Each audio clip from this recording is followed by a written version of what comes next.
आज की इस भागदौड़ भरी दुनिया में जहां हर तरफ शोर ही शोर है, मन को शांत रखना कितना मुश्किल हो गया है ना? पर क्या हो अगर इसका हल हजारों साल पुराने ज्ञान में छिपा हो?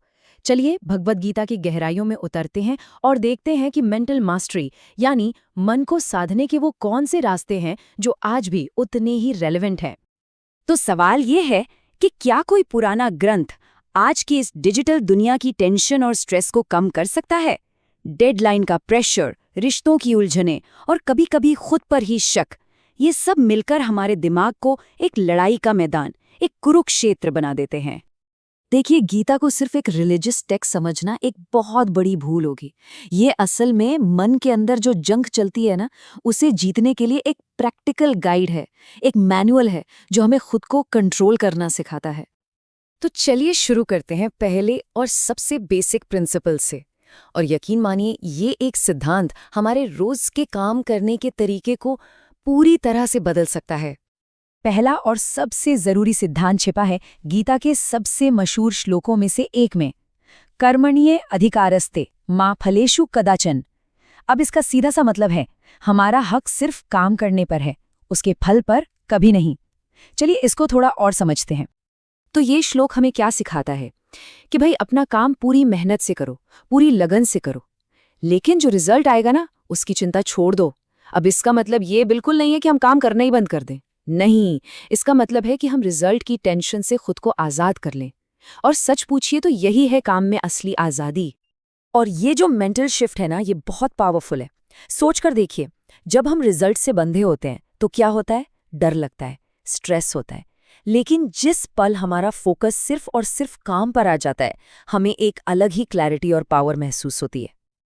अच्छा, एक बार जब हम काम करने के इस तरीके को समझ जाते हैं, तो हम उस इमोशन का सामना करने के लिए तैयार हो जाते हैं जो शायद हम सबको सबसे ज्यादा पीछे खींचता है, और वो है डर। गीता के हिसाब से डर की असली जड़ क्या है? वो है हमारा अटैचमेंट उन चीजों से जो टेम्पररी हैं, जो हमेशा नहीं रहने वाली, जैसे हमारा शरीर, हमारी जॉब, हमारी सक्सेस। हमें हमेशा इन्हें खोने का डर लगा रहता है। तो फिर इसका सॉल्यूशन क्या है? गीता इसका जवाब एक बहुत ही कमाल के श्लोक में देती है। न जायते म्रियते वा कदाचन। इसका मतलब है कि जो हमारा असली मैं है, यानी हमारी आत्मा, वो न कभी पैदा होती है, न कभी मरती है। वो तो इटर्नल है। ये जो शरीर है, ये तो बस कपड़ों की तरह है, टेम्पररी। तो फिर इस डर से आज़ाद होने का रास्ता क्या है? देखिए, सबसे पहला स्टेप है अपनी पहचान को इस टेम्पररी शरीर से हटाकर अपनी इटर्नल सोल से जोड़ना। और जैसे ही हम ऐसा करते हैं ना, दुनिया की ये छोटी मोटी हार जीत, मान अपमान, ये सब हमें परेशान करना बंद कर देते हैं, और फिर डर की जगह धीरे धीरे हिम्मत ले लेती है। तो पहले हमने कर्म को समझा, फिर डर पर काबू पाया। अब हम तैयार हैं अपनी डबल रिस्पॉन्सिबिलिटी को समझने के लिए। एक तरफ तो हमें दुनिया में अच्छाई के लिए खड़ा होना है, और दूसरी तरफ अपने ही अंदर के डीमंस को हराना है। यदा यदा ही धर्मस्य, ये श्लोक हम सबने सुना है। ये हमें याद दिलाता है कि जब जब दुनिया में गलत चीजें बढ़ती हैं, अन्याय बढ़ता है, तो धर्म को बचाने के लिए खड़ा होना पड़ता है। ये हमारी एक सोशल रिस्पॉन्सिबिलिटी है। लेकिन बाहर की दुनिया से लड़ने से भी पहले एक और बहुत बड़ी लड़ाई है जो हमें जीतनी है, और वो लड़ाई हमारे अंदर ही चल रही है।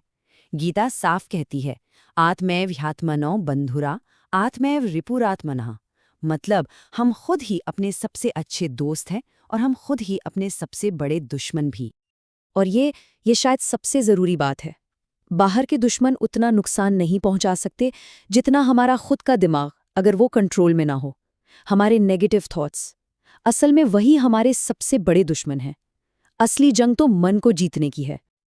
और यहीं से हम पहुंचते हैं अपने आखिरी और सबसे पावरफुल प्रिंसिपल पर, मेंटल मास्टरी के शिखर पर। सुनने में थोड़ा अजीब लग सकता है, लेकिन अल्टीमेट पावर पाने का रास्ता सब कुछ छोड़ देने, यानी सरेंडर करने से ही मिलता है। यहाँ सरेंडर का मतलब हार मानना बिल्कुल नहीं है। इसका मतलब है अपने ईगो को, हर चीज को कंट्रोल करने की जिद को छोड़कर उस हायर पावर पर पूरा पूरा भरोसा करना।